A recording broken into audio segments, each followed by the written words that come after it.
This is Joe, Finding the Middle Local Edition, where facts matter, nuance wins, and Michigan voters lead the way. I'm Joe, and today's episode is your guide to the Michigan 2025 elections, happening on November 4th. From Detroit to mayor to your neighbor's school millage. These votes hit closer to home than anything coming out of Washington. And before we dive in, go to the middlegroundmike.com/newsletter to get weekly updates and special editions sent to you whenever we have something drop. No spin, no spam, just the facts. Let's go. There will also be a link on our Facebook for all the facts and sources for all of this information. Detroit, this is your blueprint moment, with Mike Duggan's 12-year era ending, and he has done a lot for the city, even if you don't like him. Voters are going to face a stark contrast, continuity versus conviction. Glenn Gariff slash WDIV's polls, these are latest ones, has Sheffield at 38% and Kinloch at 14%. Deadline Detroit has Sheffield at 32, Kinloch 25. October Snapshot Wiki, Sheffield 65, Kinloch 14, and undecided 5. So pretty much a pretty strong projection that Sheffield, Mary Sheffield, is going to win the mayor's race, buoyed by her council base and early voting advantage. Kinloch's best shot is a late surge from church-based voters and precincts on the west side. Let's see how that one turns out. I encourage everybody always go out and vote.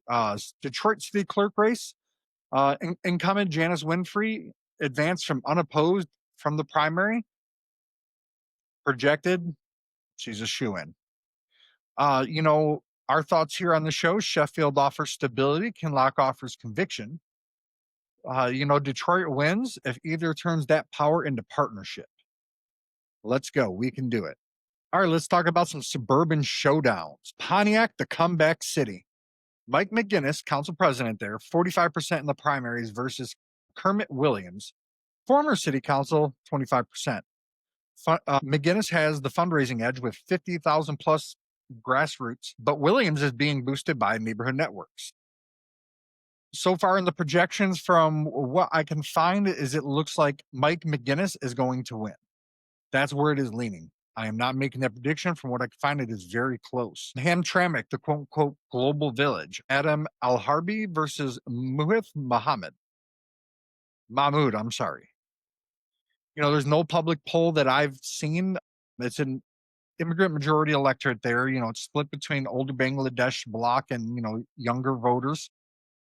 It's a toss-up, but lean Al-Harbi if the youth turnout spikes, which it may, considering everything that's going on. Sterling Heights, the quiet giant. Incumbent mayor there, Michael Taylor versus Matthew Ryan, who's an entrepreneur. It's a real tight race. There's no new polls, but the poll that I have seen has Taylor leading slightly based on past re-election numbers. The projections right now are leaning for Michael Taylor, 3 to 5 point edge. Here's our thoughts on that, right? Stability or shakeup, Michigan suburbs are craving leaders who listen, not just lecture and tell people what they should think. Let's kind of look at Lansing full slate, right? Mayor Andy Shore, a third-term bid versus Ben Lopez versus Pawpaw Evans. Right now, it looks like Shore is pretty much a shoo-in to win re-election with 55%. The next closest is Lopez at 27%.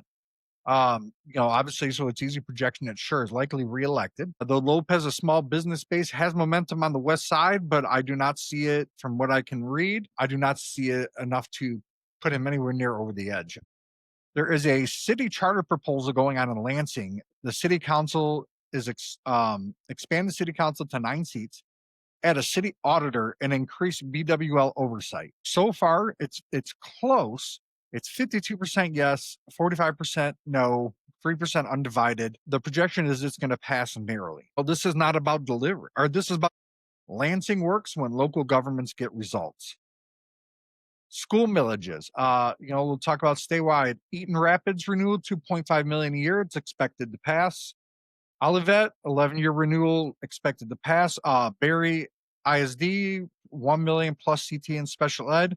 Competitive, but it's still expected to expected is 0.5 mil career tech strong polling in the county. Right now, from what I'm finding, is 65 support. Currently, Michigan school millages have passed 58% of the time since 2016. Expect majority approvals statewide. Education is an investment.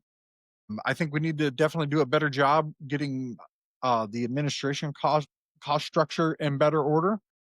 But that's more of an opinion. I think we could definitely gain more from that. But these aren't new taxes; they're down payments on Michigan's future, right? We got to do a good job taking care of our children. A road millages, a Hopkins Township, 1 million 4 years.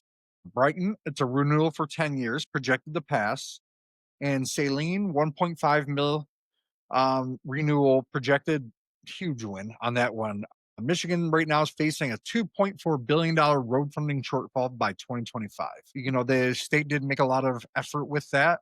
These renewals patch what the state won't. But the middle ground perspective, right? $100 per year per homeowner to prevent $1,000 in car repairs. It's not a tax, really, with how bad some of these roads are. It's a trade off, and I'm not for new taxes, but it's kind of a trade off there. Um, let's kind of move on to libraries and fire throughout the state. Van Buren Township, a 10-year millage projected to pass with right around 60% vote. Chelsea Fire Authority is projected to pass as well, easily. These things aren't luxuries. They're community glue to keep things moving, right? The books and response times save lives in different ways. Detroit City Council and the Police Board. Right now, the polls have Mary Waters, Coleman Young II at 34 and 32%, respectively. Waters and Young are projected to secure the two at-large seats. In the districts, District 2, Callaway leads McAllister, 5-point edge. In District 5, Miller's slightly ahead of Burton, but it seems like it's going to be a toss-up. District 7, Whitsett leads McCampbell, but, multiple incumbents are favored to still kind of hold the status quo. So based on some of these things, Detroiters want accountability, but wants experience over extremism. Just based on some of these things and what these people have said, I encourage you to check it out. Let's turn out ballots in Michigan. The requests were 1 million plus statewide. Detroit alone was less than 50,000. Predicted turnout for this 30 to 33% in Detroit, 35 to 40% suburban average. Historical context: 2021 Detroit, 28%, 2024 presidential, 72%. So if the turnout exceeds 30%, progressive gains. If 25% below turnout, moderates dominate local boards easily. Find your site at michigan.gov/vote. Drop boxes are secure, and democracy is open 7 a.m. to 8 p.m. Let's talk a little bit beyond the ballot, right? These results ripple for years in school quality, home value, trust, and leadership. Expect 70% approval odds on roads, about 55 to 60% on schools, and 60% plus on library and fire. But we don't vote left or right. We vote for function and conviction. The results on Tuesday, they're going to decide how Michigan moves forward. Win or lose in the election, the results aren't about parties, they're about priorities. Hold every winner accountable, support every improvement that helps Michigan families, and does it in a responsible way where our money isn't getting wasted. Make a plan to vote. Polls open at 7 a.m. to 8 p.m. statewide. Bring a friend, a neighbor, even a coworker if you need to. Go to themiddlegroundmike.com/newsletter, and you'll get full post-election breakdowns on Wednesday evening. When Michigan votes the middle, we all move forward. I'm Joe. This is Finding the Middle Local Edition. See you at the polls.